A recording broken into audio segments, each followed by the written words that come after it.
Hello! So happy to be back after this little break. You might have noticed some new videos in French here. Well, actually, I'll be posting 2 videos every Tuesday from now on. English video like this one and French podcast version for my audience who's not so at ease with English yet. So if you're wondering what's going on, both videos have actually the same content, just in 2 different languages. Anyways, as promised, since my video about various income streams raised a few questions for more, we'll start by diving deeper into conventions today.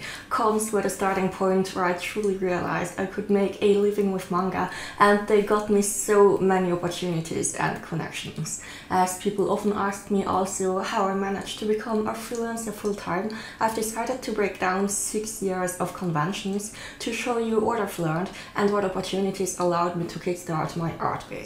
So here we go!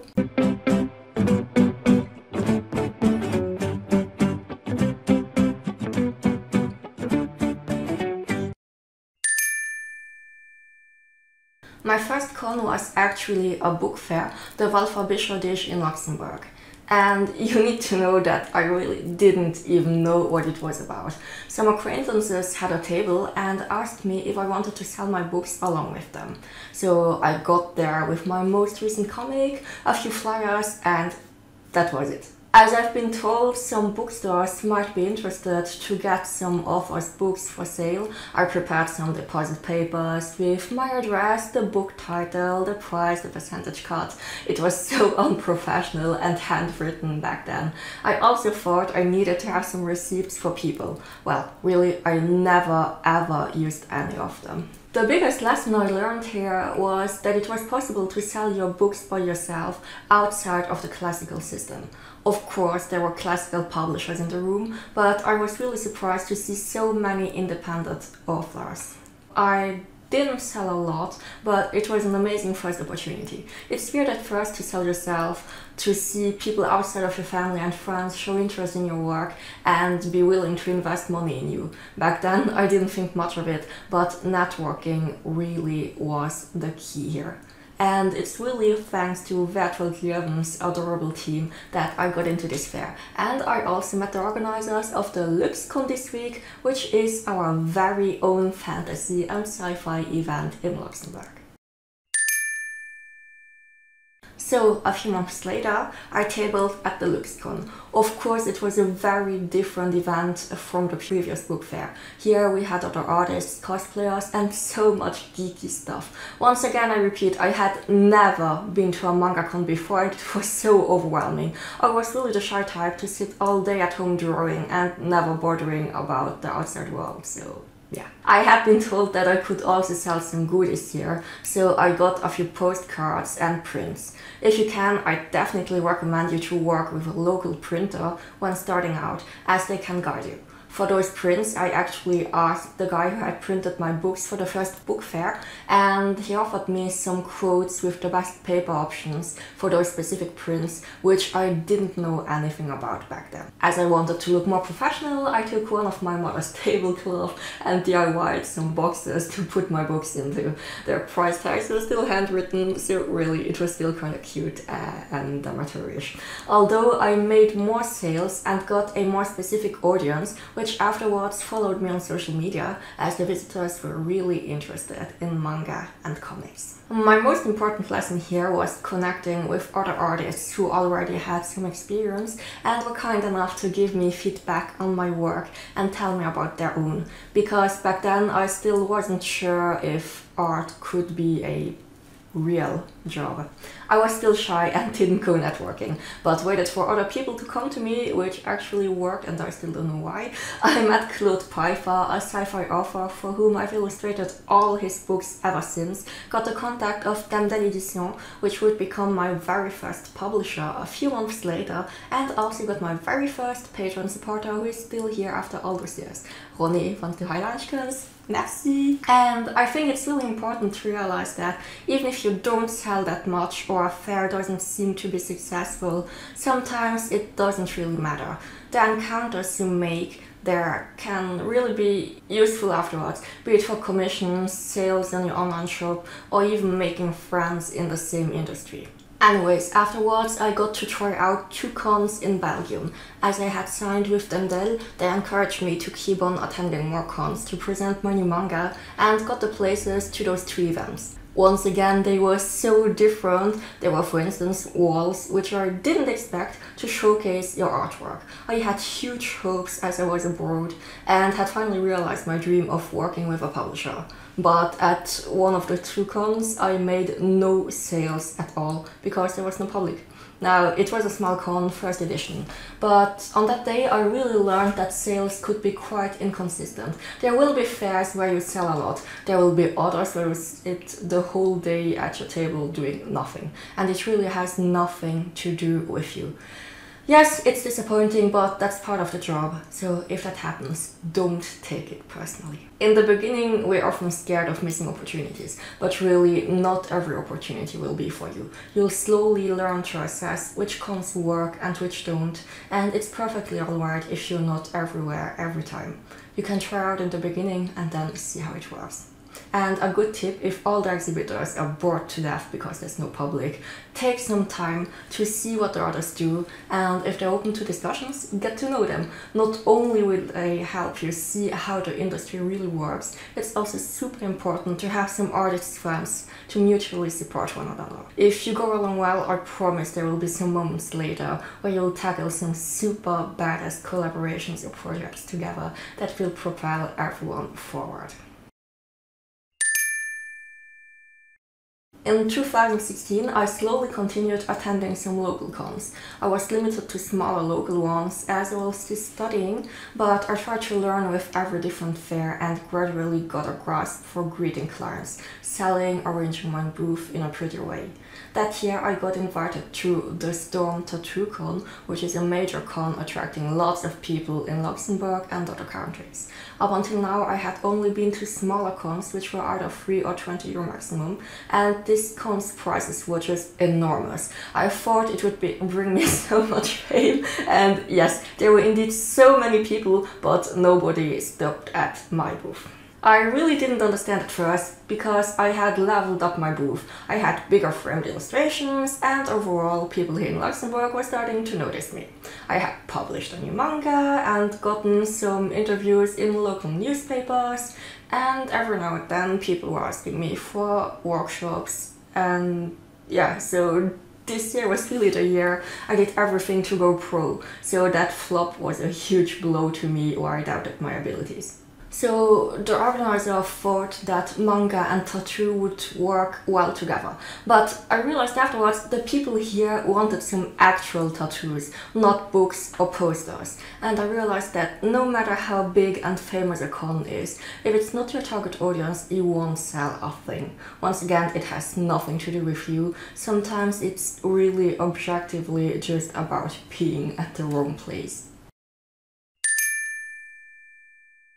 In 2017, I started the year with another completely different type of fair, our Cannabischerdag, a children book fair where I got invited after meeting the organizer at some previous events. I decided to go totally out of my comfort zone and offer live portraits, as well as working with some external printers for new products like tote bags, notepads, surprise packs, and I wanted to have a more diversified booth. As I got more stuff but less place, I started to elevate my booth with boxes and invest in some displays to make the whole thing more attractive. I noticed that other booths tried to attract children with big posters, banners, lots of colors, so I kept this idea in mind for upcoming fairs, because elevating your booth and allowing people to see you work from afar is what will allow them to notice you and hopefully make them come closer to buy something. 6 months later, I had completed my studies and was invited to our own and only comic festival in Canton. Once again, it was a huge deal because I've been there before as an amateur, and now I was participating as an invited guest among other huge names in the comic industry. And it was my best-selling fair up to then, as I had gradually grown my audience over the last 3 years, taking every opportunity to showcase my work in and around Luxembourg. So after graduating, I went full-time freelance, and this was really life-changing. The day right after my graduation ceremony, I went to Namur at the Retro Made in Asia in Belgium, and this was my first time I traveled farther away for a major con with hotel, closed wall space for a total investment around 400 euros. While I had my audience in Luxembourg, I was a complete nobody in Belgium, but I was still able to make back my investment with a decent margin. As there were so many people and I wasn't used to such intensive cons yet, I remember being so exhausted in the evening, like I was almost in tears in my hotel room because I suddenly felt so empty and lonely eating my pizza all alone. But objectively and financially speaking, it was a great con, especially considering the fact that nobody knew me. I think that what matters to get people to notice you at such big events is just having a defined universe already and using the walls to your advantage to make your art pop out immediately. There were some people who had such amazing booths with lamps, decorations and everything to immediately make you want to go there. That's also what made me completely rethink my branding afterwards. As I had more time to focus on my art now, I transitioned into a more defined art style and went with a black and white booth with pink napkins. So I deleted the unprofessional displays so that I had everything coherent, and I repainted new displays to fit the whole thing to clearly establish my brand voice: elegant, fashionable and romantic. This really boosted my confidence because now I had clear guidelines of how I wanted to be perceived. While I was kind of lazy before and didn't want to carry too many heavy boxes, I realized how much my booth presentation influenced people and attracted new clients. I also played around a lot with the layout to facilitate sales. For instance, my booth transitions from books to bookmarks to art prints so that you have a smooth transition between the different products. And as I had the freedom to travel around and try out whatever I felt like, I used to rotate between classical book fairs, manga and comic cons, also trying out DIY and craft fairs, as well as specialized steampunk events. This really allowed me to broaden my horizon, and I took the best practices from each of them to optimize my sales process, which allows me now to produce less but sell more. And if you're interested, by the way, I can gladly make a video about the differences, cons and pros for those specific types of fairs, so just tell me in the comments. As you can see, I started out kind of small and cute, and for years I really didn't have the most elaborate booth, not the best art style, heck, not even proper price tags. But I still got small opportunities, I still got noticed, and this allowed me to go full-time freelance after 3 years. And seriously, it's only in 2019 that I got all salesy and optimizing my products and branding to maximize sales and profits. But even without that, I was making okay, decent sales before. If you're starting out, really just allow yourself to try, fail and learn from your own experiences and from other artists who are already doing what you want to do. No one starts perfect, and you'll see for yourself what works for you, your art style and your audience. So give yourself the chance to experiment and take the opportunities that you'll encounter. Focusing too much on sales and money in the beginning is the deadliest thing you can do. Just enjoy creating and sharing and do your best.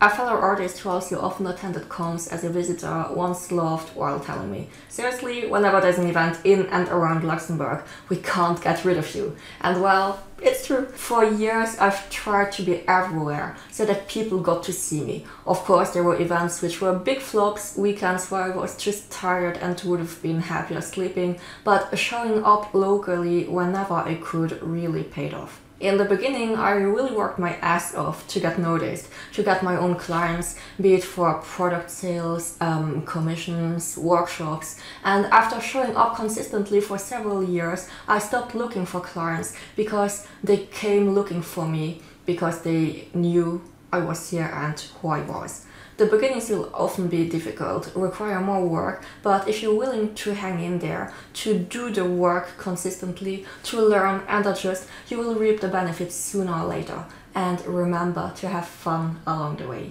Anyways, thank you so much for watching. As always, please like this video if it helped and subscribe to the channel for a new video every Tuesday at 18 hours to grow from art to business. And if you want to get even more tips and connect with other artists, join us on our brand new Instagram page at myartbizacademia. And as requested, we'll dive more into teaching and workshops next week. So make sure to be there and see you next week!